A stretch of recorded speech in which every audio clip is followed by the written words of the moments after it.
তৃণমূল ছাত্র পরিষদের কার্যালয়ের ভেতর থেকে এক ছাত্র নেতার ঝুলন্ত দেহ উদ্ধারকে ঘিরে চাঞ্চল্য ছড়ালো নদিয়ার হরিণঘাটা মোহনপুর বিধানচন্দ্র কৃষি বিদ্যালয় সংলগ্ন তৃণমূল ছাত্র পরিষদের কার্যালয় থেকে রাকেশ পারোই নামে এক ছাত্র নেতার ঝুলন্ত দেহ উদ্ধার হয়েছে।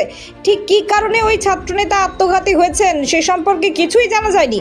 তবে সূত্রের খবর, রাকেশ নাকি ঋণে জর্জরিত হয়ে পড়েছিলেন। সঠিক সময়ে ঋণ পরিশোধ করতে না পারার কারণে মানসিক অবসাদে ভেঙে পড়েছিল রাকেশ। হয়তো এর কারণেই তিনি আত্মঘাতী হয়েছেন বলে অনুমান করা হচ্ছে। যদিও মৃত্যুর নির্দিষ্ট কারণ জানতে ঘটনা তদন্ত শুরু করেছে পুলিশ। আপনার শহর আরামবাগের number 1 bakery counter New Hilltop confectionery.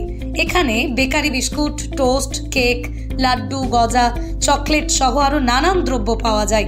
সম্পূর্ণ মেশিন দ্বারা প্রস্তুত হওয়া ডক্টরস চয়েসের সমস্ত ধরনের পাউরুটি পাওয়া যায় আমাদের এখানে। বেকারিজাত সমস্ত খাবারের ভরপুর সমাহারও রয়েছে আমাদের এখানে।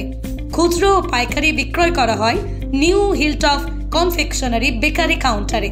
শুধু বেকারি নয়, গ্রাহকদের একটি মিষ্টি মধুর স্মৃতিও তৈরি করে থাকি আমরা। নিউ হিলটপ কনফেকশনারি, ঠিকানা বাসুদেবপুর মোড়, আরামবাগ, হুগলি। যোগাযোগ নাম্বার 9635156550 অথবা যোগাযোগ করুন 9674834840 এই নাম্বারে।